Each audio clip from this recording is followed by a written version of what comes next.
Joining us on the Sports Gambling Podcast, actor, comedian, and celebrity golfer taking place in the American Century Championship this weekend, Larry the Cable Guy. Larry, what's a good round of golf for you? Well, first of all, I appreciate calling me actor. that's the best. That's the best intro ever. Actor. Um, uh, what was the question? I got thrown by calling me an actor. I'm very flattered. I wanted to make sure we hit all the, you're a multi-tool athlete there, Yes, performer. I'm the I'm the Swiss Army knife of comedy. I was just saying, what's a good round of golf for you? Like, what are you looking to shoot? What's a good outing? You know what? Let me just say, I'm getting better and better. I get nervous out here, but I've been averaging. I'm like a 13 handicap, 12. So every time, the last 10 rounds I've gone out, I've been between 81 and 85. Well, My last two rounds were 83, 83, and then I came out here, and it's something about, I don't know, you get nervous. I shot a 91 yesterday, but I shot a 43 on the back because I settled in. But yeah, you know what? It's getting better.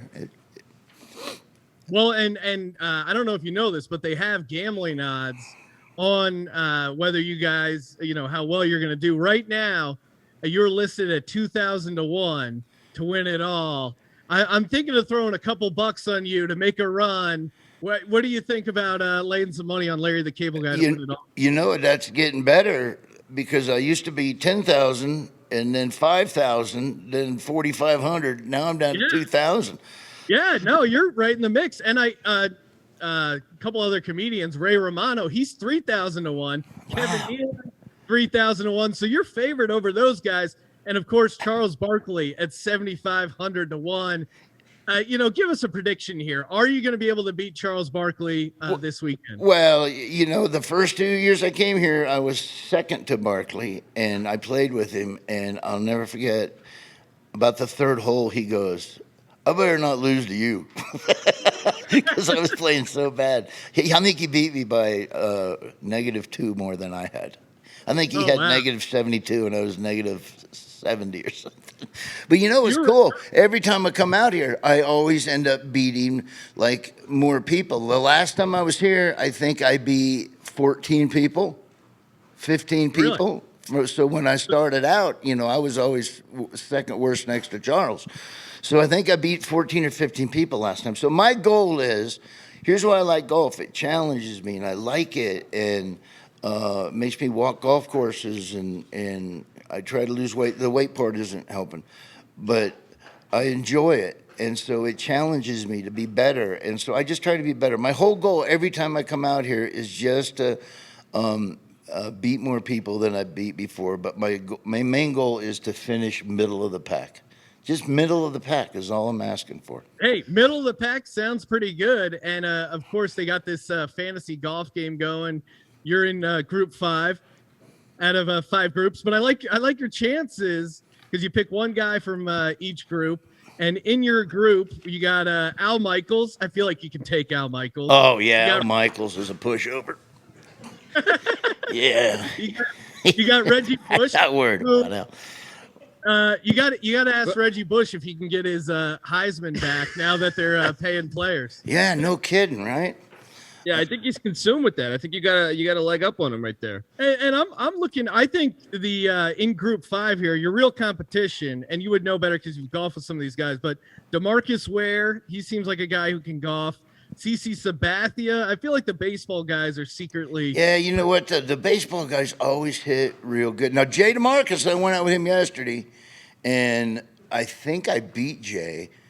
Oh. I think I beat him by a couple strokes yesterday. I would say O'Hurley. I think I can beat John because every time John goes out, he pulls a muscle. So I can beat him. I think I can beat Kevin. Al. Now, I don't know much about Kyle, huh? Sean Payton. He could be, Saints coach. He could be interesting. as far as someone to match up with golf wise? Never liked him. Never liked the guy. Never cared for him. Never cared for him. Just a Well, and I know you're horrible individual. I'm just kidding. I've never met him. throw him under the bus. I like it. Well, now all of a sudden you're getting a bunch of fans Just down get in up here and trash Mountain everybody. fans are like, oh, He stole that's money weird. from me. This guy owes me $50. That guy scratched my car. Just start rolling through them all. Well, we know, Sean Payton, obviously Saints coach. We know you're a huge Nebraska Cornhuskers fan. Absolutely. A lot going on with the Huskers in the offseason. The AD, Bill Moose, he kind of set the bar of like 8 to 9 wins this season. Then he steps down. Where are you at with the Nebraska? I don't know what that means. We're going to win 8 games this year. I'm going to quit. I mean, there's something.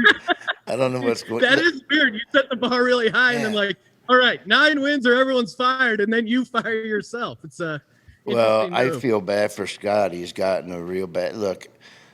I'm a lifelong Husker fan. Here's the thing that stinks for me. Ever since from the time I was 5 years old till 42, Nebraska had only lost maybe 1 or 2 games a year for 42 years and went to a major bowl game literally 95% of those times.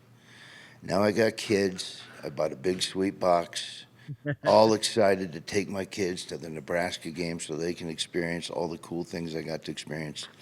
And we have not done well ever since my kids have been born. And now they don't even care. They don't want to go. I got to force my kids to go to this beautiful sweet box.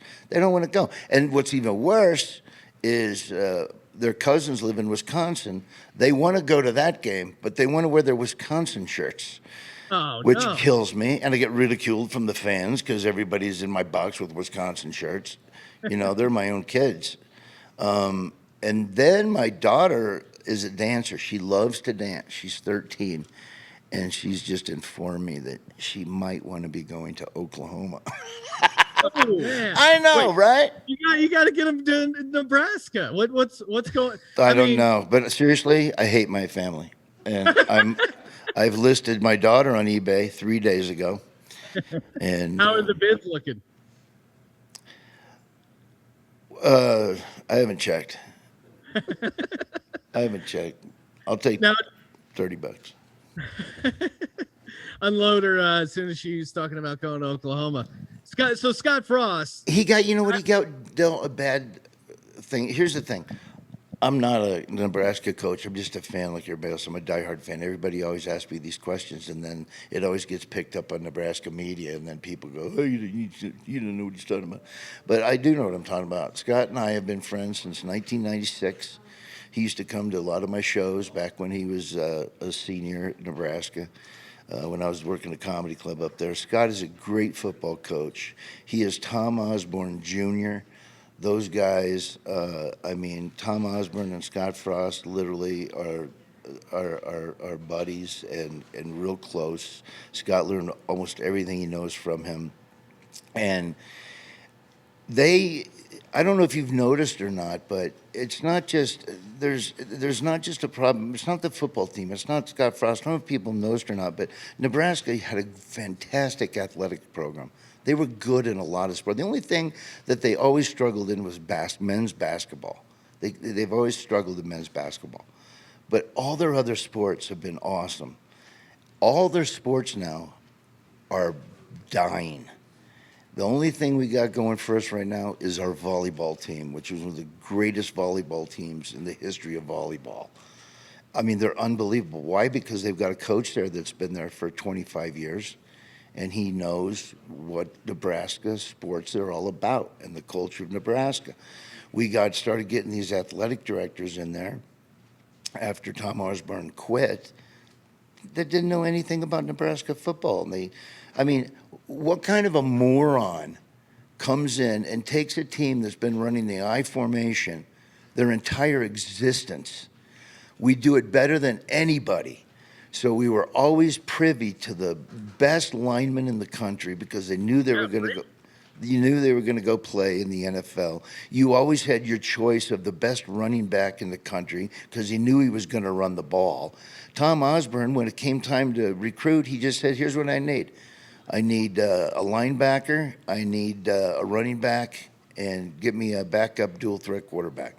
And that's what they would look for. They get the best in the country. So then they come in.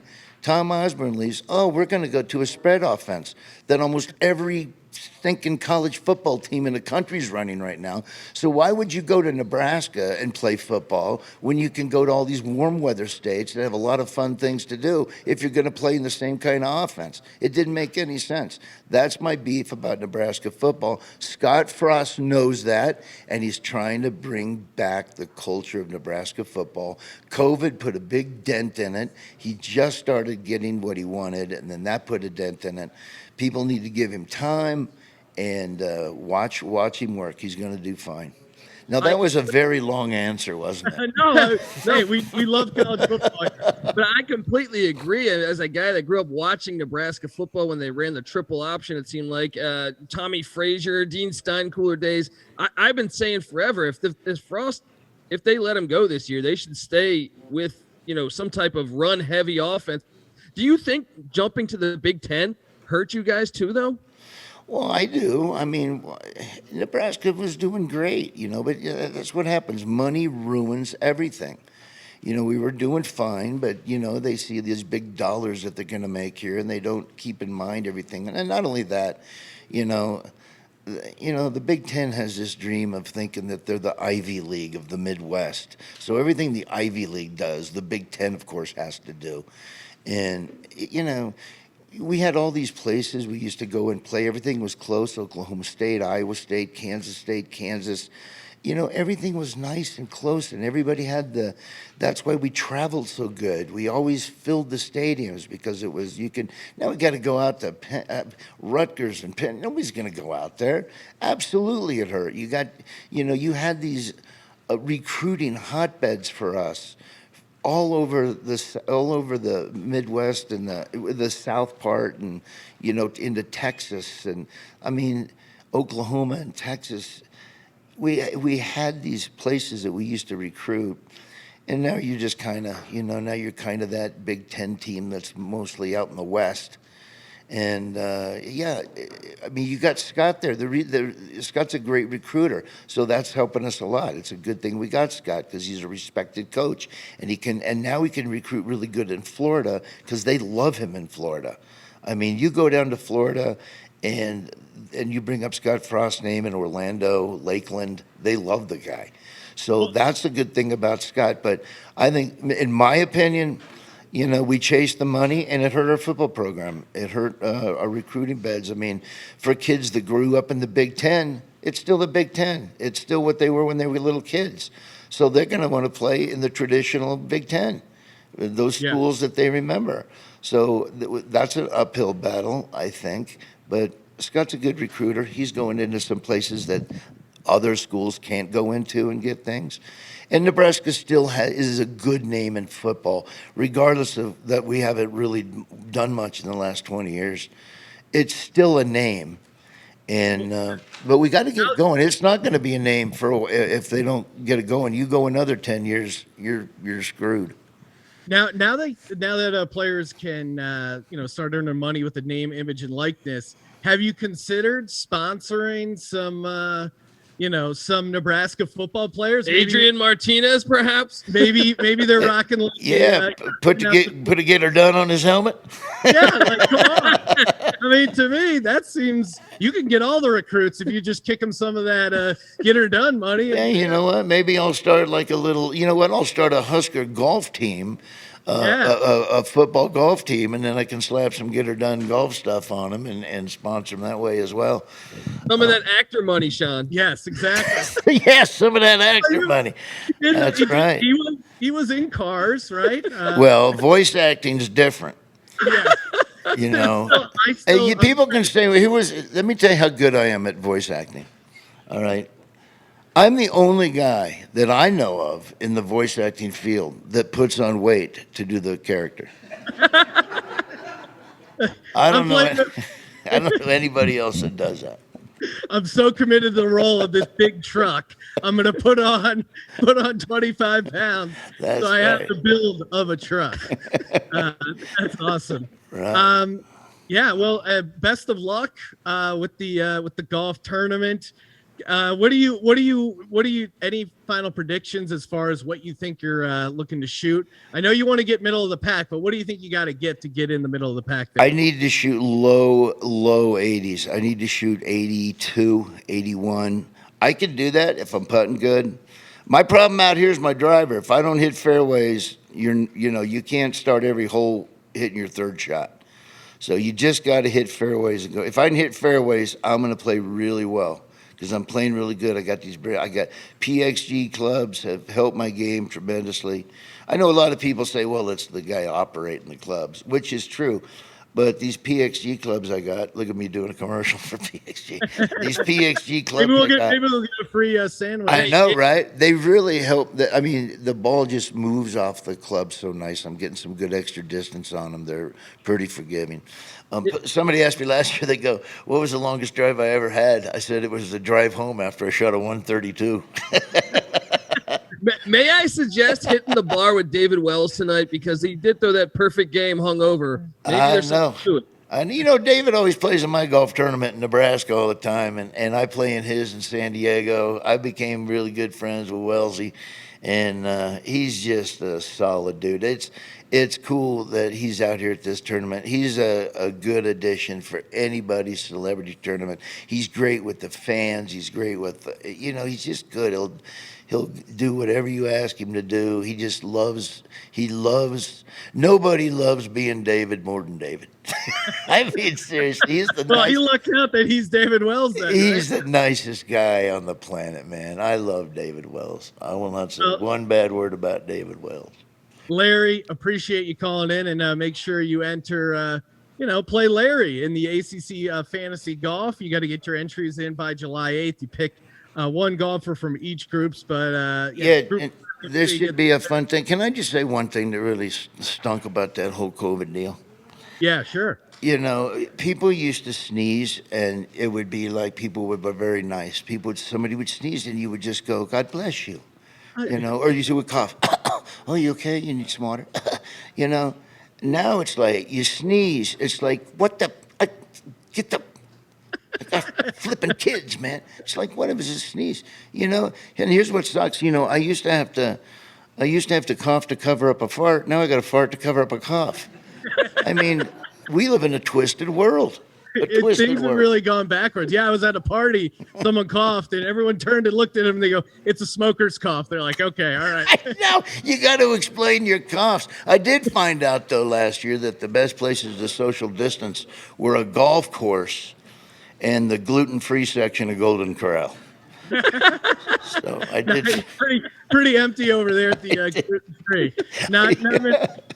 You know what stunk about last year? My wife's anniversary happened 2 months after COVID, and it sucked because all the garage sales were closed, so I couldn't get her a gift. I mean, horrible. You got to make her something, right? That's always the worst. Oh, I gotta put some time and effort. I was just hoping to throw money at a garage sale. Garage sales. Those things are. You ever been in one of those? Yeah, it's been a while, but yeah. I love how sometimes they try and class it up and call it an estate sale. It's like, this isn't some worn down exercise bike. You can't call this an estate. You're moving out of a studio apartment. Come on. It's a garbage sale, but there's no B in it. That's all it is. They removed the B. I remember one time I went to garage sale one time, and the lady goes, "I like these shoes," and she goes to the lady, "Do you guys have this in a size 7?" And I'm thinking to myself, you know what? Yeah, let them go check the warehouse in the back. Look, their grandma died. Those are the shoes. All right, either buy those or move on to something else. Yeah, she didn't have 9 different sizes. You're buying someone else's old shoes, or the people who try and lowball you on the item. Like 150. I can do 85 cents. Like, really? We're gonna do this? How about the guy that goes, "How much is this?" It's $1. Does it work? It's $1. Yeah. Do you work? You got to roll the dice on $1. You know, Yeah, you there's no really- warranty, the garage sale. All right, Larry. Well, we're going to let you go. I know you got to get ready for the big tourney, but appreciate you calling in, and best of luck with the golf, man. Oh, thanks. We look forward to this every year. This is the funnest tournament around, and we're so thankful we get invited. And it'd be cool to have some fans out here this year. So, and thanks, you guys. I appreciate you so much. Thanks for asking me to come on. Oh, thanks for doing it, man. And Frost will get the Cornhuskers bowling this year. Yes, we like the over on 6 wins. Let's go. I think you will too. And as far as me being I will say this: as far as my acting abilities, I was nominated for 7 Razzie Awards. So, and you know what stinks about that? Brad Pitt got a Razzie when I was nominated for a Razzie. You know, come on. You can't lose the Brad Pitt. no, it's like, wait a second, I sucked worse than he did. Are you kidding me? I can't even get a break.